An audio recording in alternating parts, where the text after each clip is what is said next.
জনজাতিদের জনজোয়ার আজকে এখানে প্রমাণ করছে যে এডিসি আগামী দিন কি হতে যাচ্ছে। 28 আজকে এডিসি এলাকায় অনুন্নয়ন নানাভাবে বেলকি বুলকি দিয়ে এই কোমলমতি জনজাতি ভাই বোনদের মিথ্যা বলে বলে বারবার বলছে কাদাই সিপিএম থেকে শেখা যে বারবার যত মিথ্যা বলবে, যত আন্দোলন করবে, টায়ার পুড়িয়ে রাস্তার মধ্যে আন্দোলন করো, মানুষকে মারো, যারা পার্টি করে জনজাতি ভারতীয় জনতা পার্টি করে তাদেরকে জবরদস্তি ওদের গলা টিপে ধরো, এই রাজনীতি এতদিন ধরে চলে এসছে।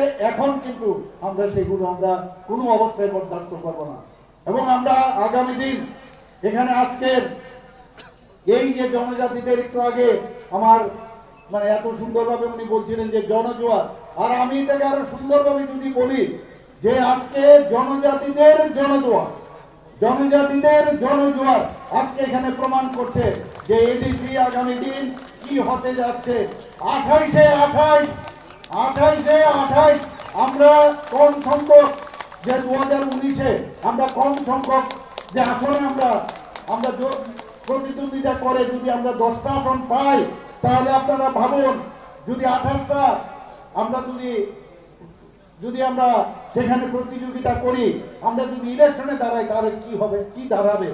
এবং এখন মানুষ বুঝতে পারছে যে কিভাবে একের পর এক জনজাতিদের জন্য এত কাজ আমরা করছি এখানে বন্ধুগণ।